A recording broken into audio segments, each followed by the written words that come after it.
surfacing anomalies and inconsistencies, it's becoming increasingly clear that the so-called final experiment's 24-hour Antarctic sun was just another faked event recorded on a film set. Unbeknownst to most, for the past few years, portable, panoramic, 360-degree LED studio setups now exist and are being used for Hollywood productions like The Mandalorian and many others. Amazon Volume, or Amazon Studio 15, for example, are state-of-the-art studios which take the standard of green or blue screen technology and completely blow it out of the water. With new 360-degree panoramic LED screen studios, the entire background and ceiling or sky are digitally created in Unreal Engine, then projected live in up to 16K resolution, so the actors on set can see, react, and interact with everything in real time.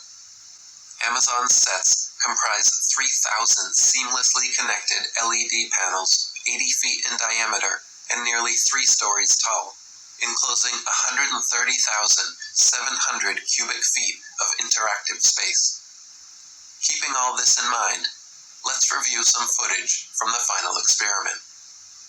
To begin with, watch the supposed sun circling around during their 24-hour time-lapse video, and pay close attention to its shape. Notice how the sun changes from circular to being smushed down horizontally, back to perfectly circular, then smushed across vertically, and then back again. This is not how the sun usually looks or behaves in person, or in genuine footage of the phenomenon from the Arctic. Now, pay attention to the changes in length and direction of McToon's shadow as he paces around the base camp. In the space of walking only a matter of feet, his shadow somehow completely changes direction and triples in length. Watch as his shadow stretches, contracts, and sharply changes angles within the space of just a few paces.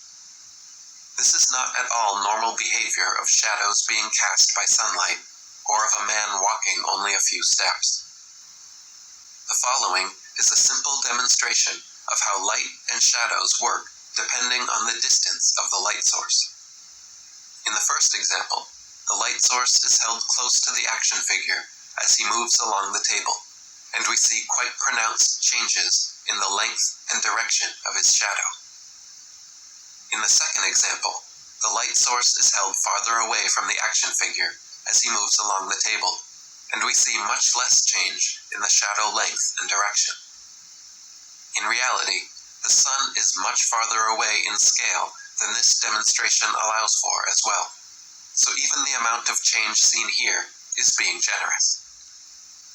A man walking such a short distance outside should never have a shadow that changes direction 90 degrees and triples in length. Now let's watch as McToon and Austin Whitsitt respond to commenters asking them to show their breath in the Antarctic. As they blow hot air out their mouths in freezing temperatures, there should be a cloudy mist that forms in front of their faces as the water vapor in their breath condenses. Instead, however, every time they blow, not a trace of fog appears. In Whitsitt's livestream, he claimed this was because the air was allegedly too dry there. Someone then asks him to pick up some snow, which he initially refuses to do because his hands would be too cold. So he turns his camera off, walks into the shed to grab some gloves, then comes back in front of the camera and exhales 1.5 breaths, which now mysteriously do show vapor appearing in front of his face, only to abruptly stop again. He says to the camera, "There's a little breath. What's up now?" As if somehow proving the skeptics wrong, and claiming that he took a sip of water in the shed, which was supposed to account for it. Another camera, recording from a different angle, however, caught Whitsitt while exiting the shed, doing what appears to be hitting a vape pen just before turning his camera back on. For comparative purposes, here is what someone's breath looks like during winter in Maine, USA. Every time you exhale, there is a visibly noticeable cloudy fog that condenses from the difference in temperature between the hot air in your lungs and the cold air outside. So after exhaling his vape hit into the camera, rather than picking up some of the snow that was all around him, for some reason, Austin walks several feet away and picks up a bit of snow from over there, then walks it back to the camera and lets it fall to the ground. If snow is everywhere all around him, why did he have to walk way over there to get some? Anytime close-up footage of their feet was shown, their footprints always failed to make any impression in the snow. Here, he moves his left foot, and there is no impression, footprint, or displaced snow. Another thing apparent while watching the footage was the complete lack of wind or any precipitation whatsoever. Throughout the live stream footage, I don't recall a single instance of any wind or even a light breeze strong enough to affect their hair or microphones. Even on a calm, sunny day, if they were really outside and not in the studio, we should see or hear the effect of wind on their bodies or microphones, but it was mysteriously absent the entire time. Jaron, Whitsitt, and others involved also made comments several times about how the mountains in the distance seemed so close that you could touch them, but that they were actually several miles away. The mountains do seem strangely closer than they should appear, and if you pay attention to where the background and foreground meet in footage from the final experiment, particularly the 24-hour sun time-lapse, it seems we are seeing where the digital backdrop ends and the studio floor begins.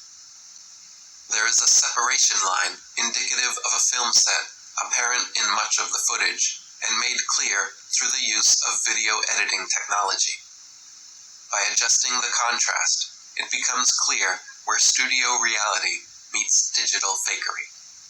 In the 24-hour time-lapse sun footage, the mountains and sky are both chroma keyed out, showing they are both part of the studio backdrop. Compare this to other footage taken at Union Glacier.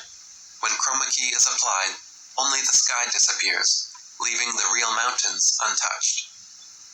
This makes the case that the final experiment is potentially a mixture of doctored studio footage to fake the 24-hour sun and other authentic footage actually taken from Union Glacier, Antarctica. The founder of this final experiment, Pastor Will Duffy, has also had a recent clip surface from a sermon of his that gives some real insight into the mind of the man behind this production. Okay, we finally get to my conclusion on the matter of lying and deception, and that is this.